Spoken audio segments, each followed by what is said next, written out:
English translation, 535th contact Saturday, the 4th of February 2012, 15:18 hours. And here I am, dear friend. You have lost quite a bit of weight, my friend. So you see it too, as well as various group members. I noticed that already on the 24th of January because it is clearly visible. Everybody thinks so, but it is only 8 kilos since the 19th of December 2011. At 5 kilos there was a break for the first time, and now at 8 kilos it stops again. There are always phases, as losing weight does not continue for some time, so it simply means that you have to keep going. But I do not have a problem with that, because since 1984 I have only eaten something once in the evening, but that has not stopped me from going up to 90 kilos a second time.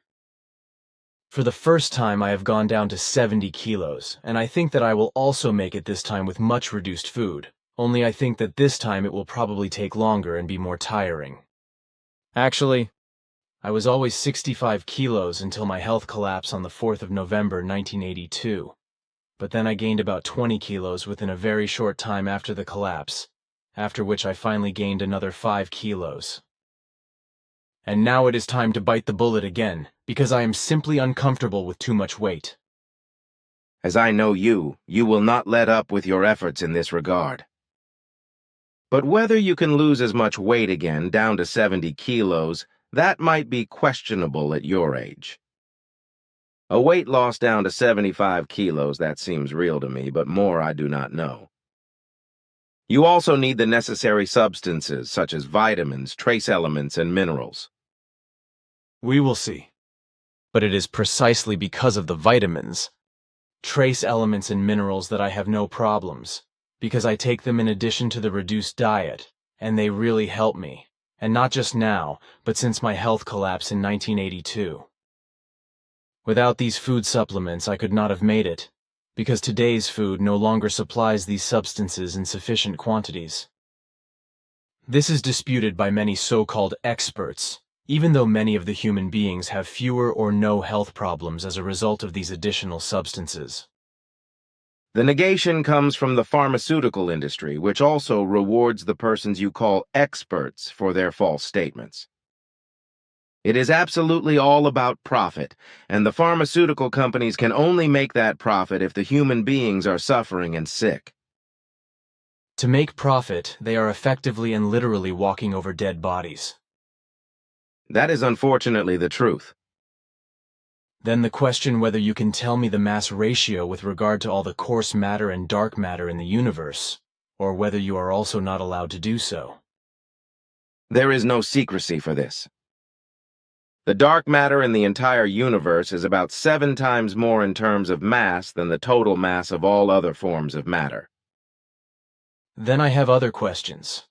As early as 1975, I went deep-sea diving with Quetzal several times in the Atlantic and Pacific Oceans, the last time in 1989, using black light to show me deep-sea creatures. He said that it was only with this light, invisible to the eye, that it was possible to observe these creatures, because with visible light, like with spotlights, etc., it was impossible because the deep-sea inhabitants would flee from it. In this way, I was able to observe many deep-sea creatures that are still completely unknown to our terrestrial oceanographers and deep-sea researchers.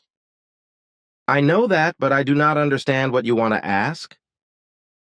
Oh, of course. The question is, can you explain to me how this black light works? Although the black light, as Quetzal also called it, was used as a spotlight, not a beam of light could be seen. Nevertheless, I could see everything that moved in this invisible headlight black light beam, but I cannot explain how this was possible. How does that work? Despite the deep darkness in the deep sea, I could see very far. Quetzal said that the invisible black light projector reached a good 2,300 meters. That is correct, but we have such black light sources that can make everything visible at much greater distances.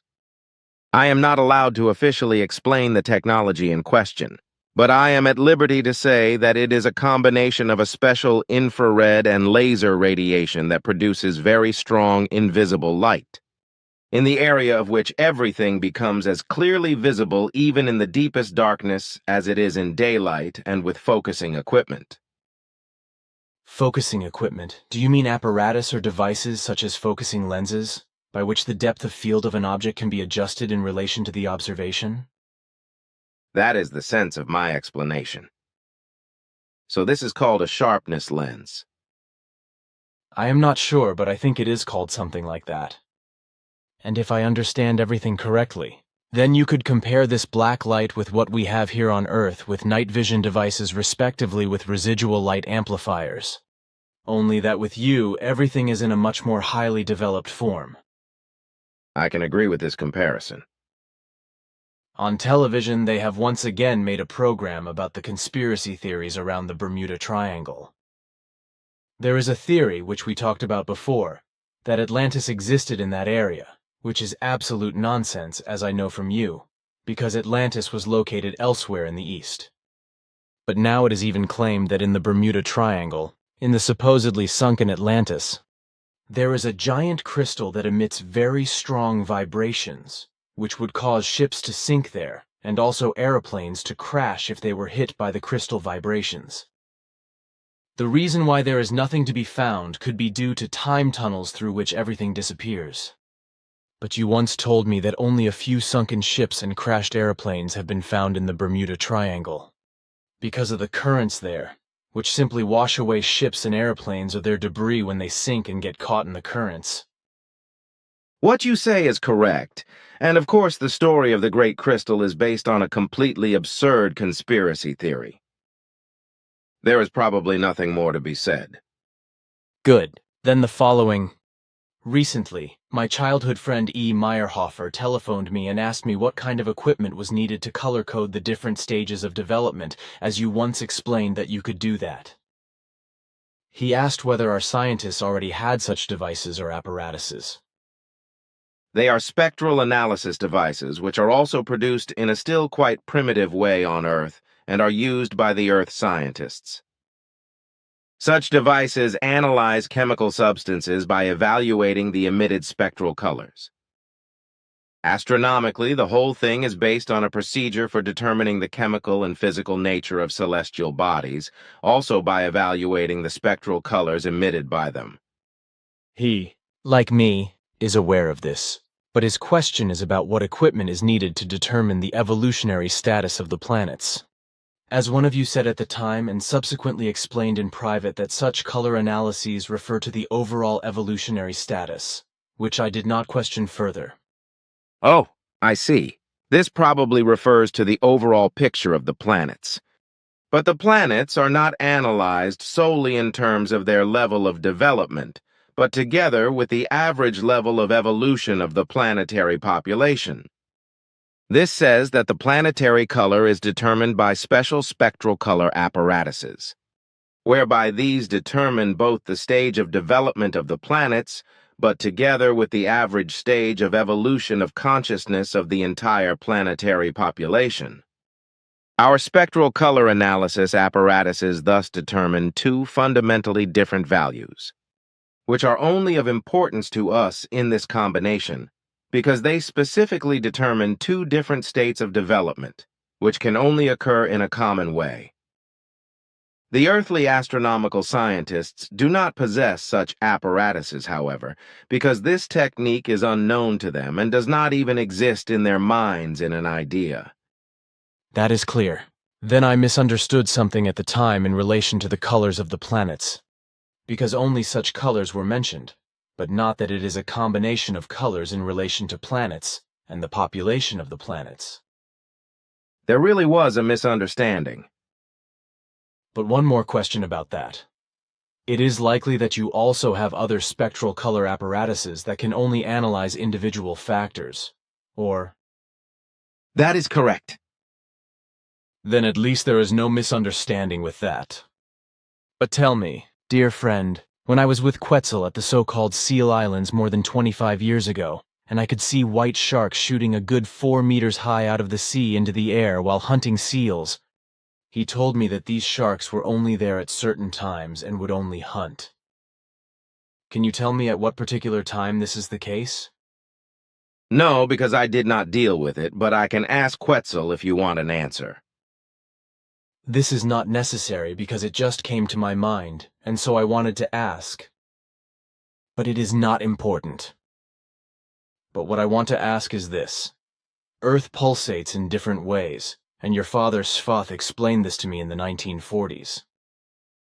So it also happens that the ebb and flow in the oceans and in large lakes creates a long-term pulsation, so to speak, which causes the phenomenon of land uplift, as Svath explained. Can you tell me what actually happens because your father has not given me a more detailed explanation?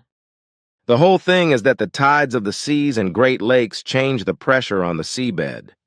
And this is reduced by the low tide, while at high tide the returning water masses cause the pressure to rise again very sharply. As a result, the seabed is subject to ups and downs respectively, and at low tide the seabed rises considerably, while at high tide it is depressed again. However, this is not limited to the waters classified under the ocean and sea tides. But everything has an impact deep into the mainland and thus also into inland waters which are moved by this pulsation of the great ocean and sea tides. Let me ask you about the fact that certain lizards, etc., have lost limbs that grow back. Can this also be possible in mammals and the human being with a certain medical technique? This regenerative medical possibility is given to us, but I am not allowed to give any information about it, but only to say that it is a genetic imprint for self-healing. The decisive factor here is an extracellular matrix, whereby the body's own stem cells are also important. I do not understand a thing about it, so let us leave it at that. Then I want to ask whether the human being can sleepwalk. This requires certain preconditions which arise from the brain and can also be inherited genetically. So it is also inheritable. More is not to be said? Our directives would not allow that. But now, dear friend, it is time for me again. Pity. Would have some more questions, but if you have to go, then goodbye, dear friend. Goodbye.